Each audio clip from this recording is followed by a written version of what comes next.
ये जगह ठीक रहेगी। हाँ, हम इसे यहीं छोड़ देते हैं।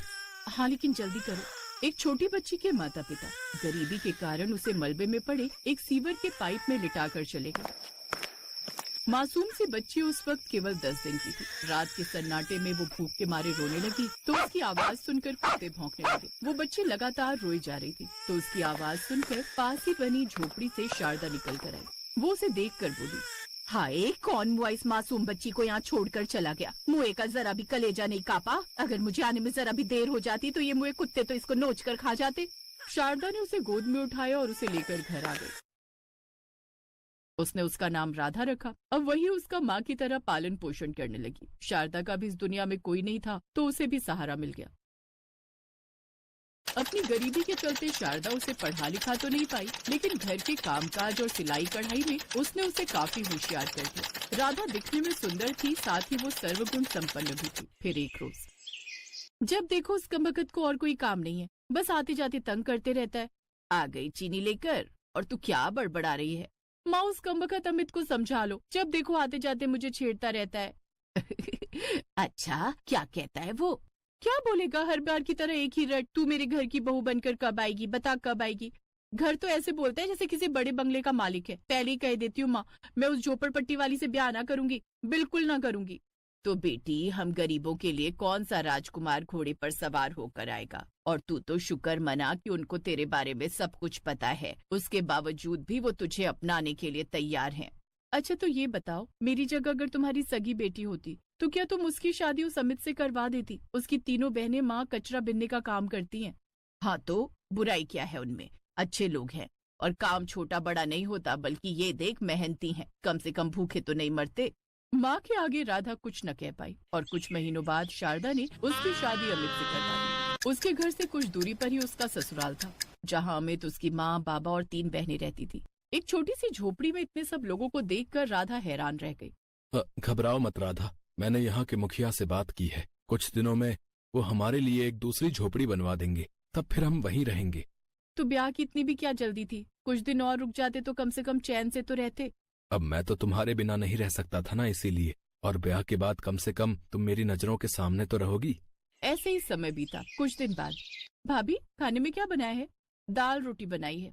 भाभी जब से आई हो ना, हमें ये दाल रोटी खिलाती हो। अरे कुछ तो अच्छा बना लेती, अब जो घर में है वही तो बनाऊंगी ना। अच्छा भाभी ये बताओ, आपने कभी खीर, हलवा ऐसा कुछ खाया है? हाँ, खीर तो माँ ही बना देती थी। जब भी कभी चावल बच जाते तो उसमें थोड़ा दूध डाल देती थी, लेकिन हलवा वो तो नहीं खाया। सुना है उसमें महंगा सामान पड़ता है। और मटर पनीर? हाँ, एक बार मैं ना एक शादी में चुपके से टेंट के नीचे से घुस गई थी, वहाँ मटर पनीर था, वहीं खाया था।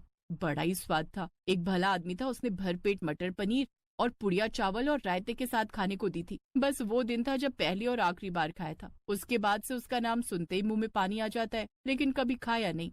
कोई बात नहीं भाभी, आज खा लेना। वो कैसे? आप माँ को जाकर मनाओ ना कि वो आज मटर पनीर बनाने दे। आपकी बात वो टालेंगी नहीं, हमें तो डांट कर भगा देंगी। मटर पनीर का नाम सुनकर शीतल के मुंह में पानी आ गया। वो आंगन में बैठी अपनी सास के पास गई और बोली, माँ जी, आज खाने में मटर पनीर बनाए क्या? हम सबका बड़ा मन है। तू तो मटर पनीर ऐसे बोल रही है जैसे कि तोरी की सब्जी बनानी हो। अरे बहू, मटर पनीर अमीर लोगों का खाना है, वो उन्हीं की थाली में होता है, हम गरीबों की थाली में नहीं। उनकी बात सुनकर राधा चुप हो गई। मटर पनीर का सपना टूट गया। शाम को उसने ये बात अपने पति से कही।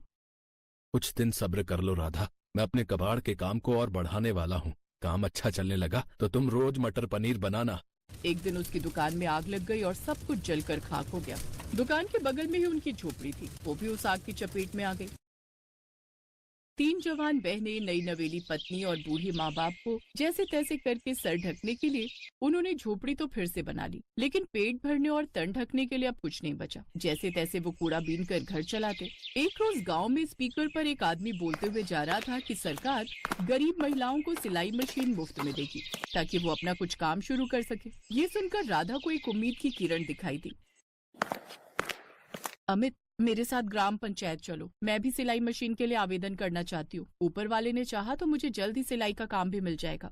ठीक है राधा, चलो। अब वो दोनों ग्राम पंचायत जाकर मशीन के लिए आवेदन कराए और कुछ ही हफ्तों में उन्हें सिलाई मशीन भी मिल गई। राधा आस पड़ोस से जाकर पुरानी साड़ियाँ मांग कर ले आई और उन पुरानी साड़ियों से अपनी सभी नंदों के लिए उसने सलवार सूट बना डाला। वाह भाभी, ये सूट तो बड़ा ही अच्छा सिला है। हाँ, क्या शानदार डिजाइन बनाया है भाभी। इतना अच्छा तो अपने गांव का कल्लू बुटीक वाला भी नहीं बनाता। हाँ बहू, बड़े ही अच्छे कपड़े सिल लेती हो तुम। जी शुक्रिया माँ जी। वैसे अब तुम तीनों ना जल्दी से आसपास के गांव में ये खबर फैला दो कि कोई कपड़े कम दाम में सिलवाना चाहे तो मेरे पास से सिलवा ले। अरे बहू, अगर इस बस्ती के गरीबों के पास इतने पैसे होते तो वो अमीर लोगों से कपड़े मांगकर क्यों पहनते। तभी हरिद्वार से लौटते ही आग की खबर मिलते ही शारदा सीधा राधा के घर पहुंची। अपनी माँ को देख राधा रो पड़ी और अपनी माँ के गले लगकर रोने लगी। क्यों रोती है पगली, जिसने बिगाड़ी है संवारेगा भी तो वही। कैसा दुख डाला मेरी बच्ची पर। लेकिन बेटी तू चिंता मत कर, एक दिन सब ठीक हो जाएगा। अरे वाह, नई सिलाई मशीन, ये तूने कब खरीदी? ये तो माँ सरकार की तरफ से मुफ्त में मिली है।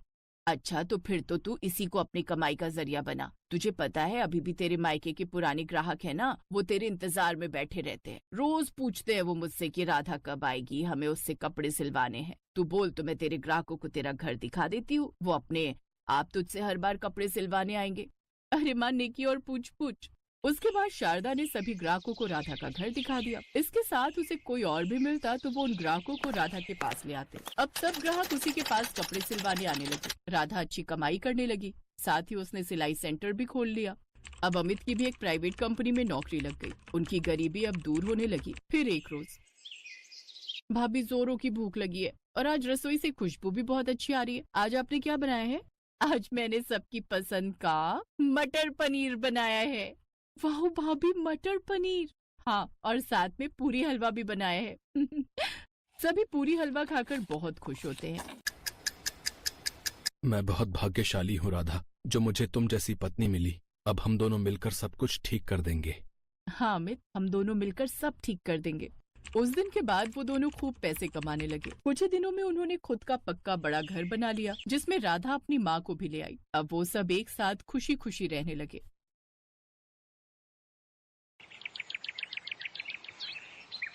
इस बार क्या सोचा है, क्या लगाओगे? सोच रहा हूँ इस बार मटर लगाऊं। पर 2 साल पहले जब मटर लगाई थी तब पता है न क्या हुआ था। हाँ हाँ, याद है। आधी मटर खराब हो गई थी, लेकिन तब तो उसमें कीड़ा लग गया था ना। इस बार मैं ध्यान रखूंगा। ठीक है, और फिर करोगे क्या इतनी सारी मटर का? मटर पुलाव बनाएंगे और भरपेट क्या, जी भर खाएंगे और क्या। राम की बात सुनकर उसकी पत्नी नंदिनी भी हंस दी। सर्दी का मौसम आने वाला था, तो इस बार राम ने तय किया कि वो अपने खेतों में मटर लगाएगा। उसने बड़ी मेहनत से खेत को तैयार किया और मटर के बीज भी बो दिए। कुछ दिनों बाद पहले पौधे आए और फिर उन पर हरी हरी मटर लगनी भी शुरू हो गई। हर गुजरते दिन के साथ अपनी भरी पूरी फसल को देखकर राम फूला नहीं समा रहा था।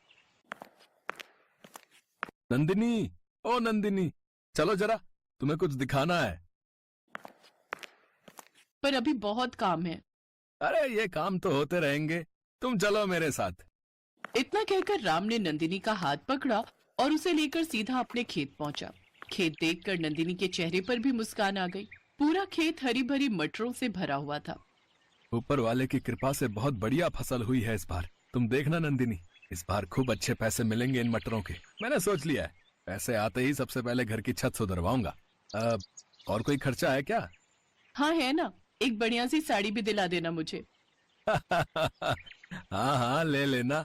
एक नहीं, तुम 2 साड़ियां ले लेना इस बार तो। अब खुश? हाँ जी, बहुत खुश।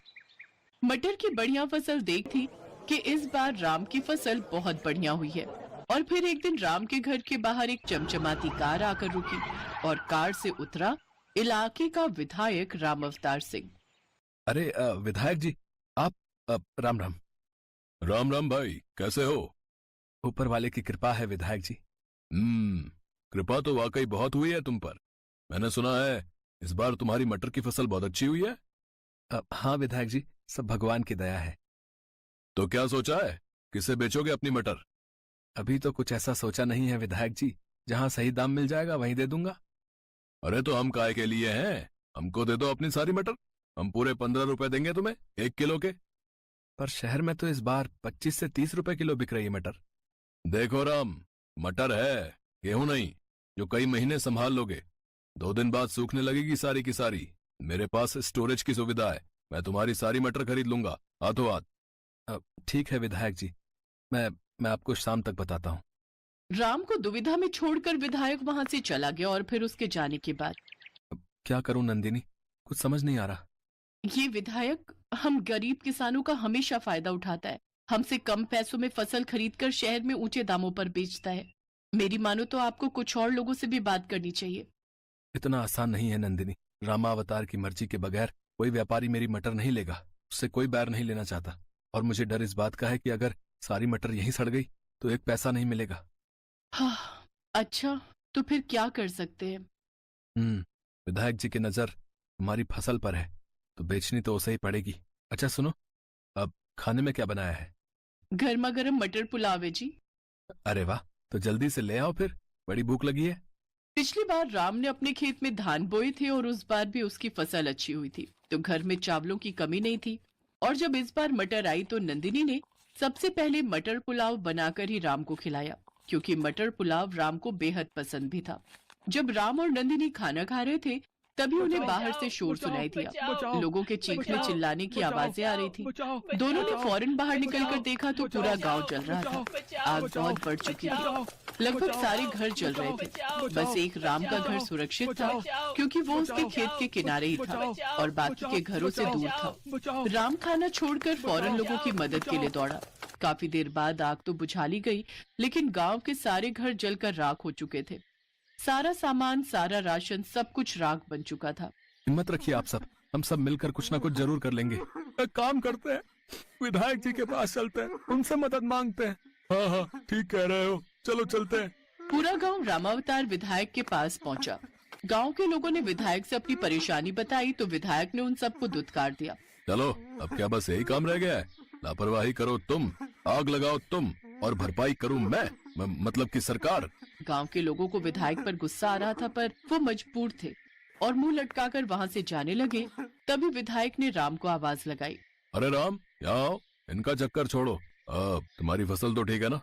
हाँ जी, मेरी फसल तो बिल्कुल सुरक्षित है। हाँ तो एक काम करो, 16 रुपए ले लेना भाई, लेकिन अब जल्दी सौदा पक्का करो और सारी मटर यहाँ पहुँचाओ, समझे? विधायक जी माफ करो, लेकिन मैं आपसे कोई सौदा नहीं करना चाहता। अच्छा, तो क्या करेगा मटर का? है? किसी और को मैं तुझे बेचने नहीं दूंगा। मैं चाहे तालाब में डाल दूं, पर आपको नहीं दूंगा अपनी मटर। रामावतार ने मजबूर गांव वालों की मदद नहीं की।